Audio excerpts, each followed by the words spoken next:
me what the wind is? It hit 34 knots. Yeah, gusting 34. So it's remaining at a constant 27. Welcome to the third in our series of daily episodes, and if you missed it, we're playing catch up. We're racing back up the east coast of Sabah with the rally, and in this episode we're going to be hitting a squall, but not before we get a little bit of sailing in, having left the lovely anchorage of Tambisan. Wow, that was just a brilliant night's sleep last night in the cut through here at Tambisan, with the island on one side and the village on the other. Completely dead calm and very quiet. As usual, as we left, we got massive goodbyes and shouts and waves from the village, and a whole load of kids on one platform shouting, "I love you! I love you!" What's going on then, Elizabeth? We've got 4 knots of wind, but it's a close haul, so I'm going to put the staysail out. If it doesn't flap, might put the Genoa out as well, the Yankee. We'll see what happens. What about the current though?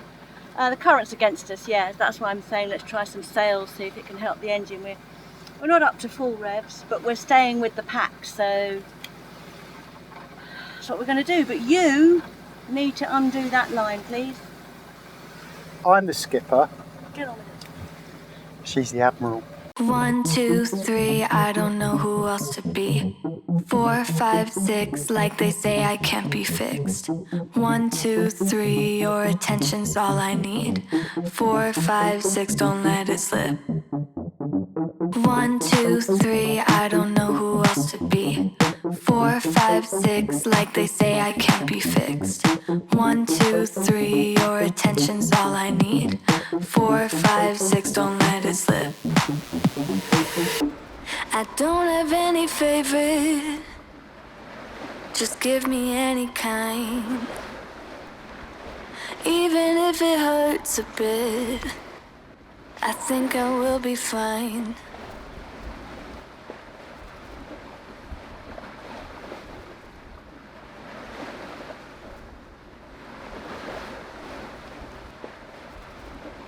Well, you looked very comfortable up there, Liz. Oh, it was so lovely to get that sail in, and to be honest, even better to get my fishing lines out. Talking of your fishing lines, we have a bit of a situation with your fishing lines. Just to introduce the next clip, the situation here is that we're approaching our next anchorage, and so we're starting to get the sails away. It's getting very shallow. We're only in 4 meters of water in total, so 2 meters under the keel, and then it all went tits up. Right, you just missed the drama there. We got something caught around the prop. Well, we knew what we got caught around the prop. It was Liz's fishing line.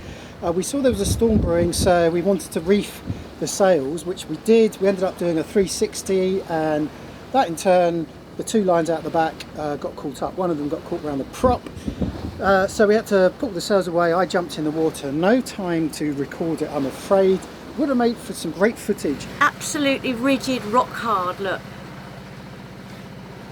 There's no way I'm going to spend the next week untangling this, so cut it off. I was gutted that losing all that line meant I couldn't use my fishing rod anymore, but we had other fish to fry in some ways. Yeah. The waves weren't too bad, were they? No, I mean, that was the good thing. But that squall was approaching. So let's just very quickly discuss what we do in a squall, approaching squall, some squall tactics. But first, here's one of those really annoying mid-roll ads.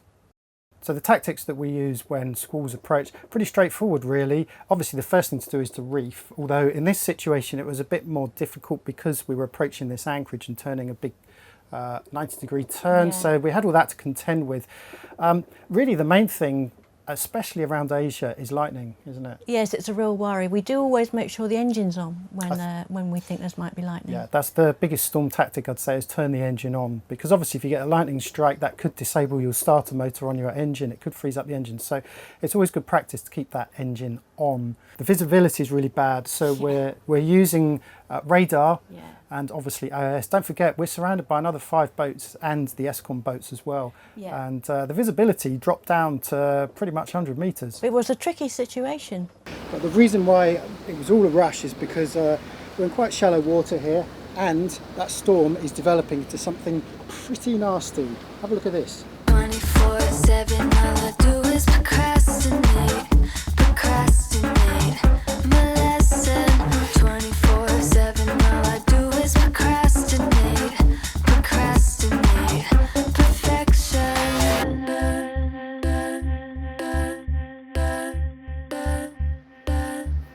Perfection. Well, we are under it now. Closed all the hatches, brought the sails down.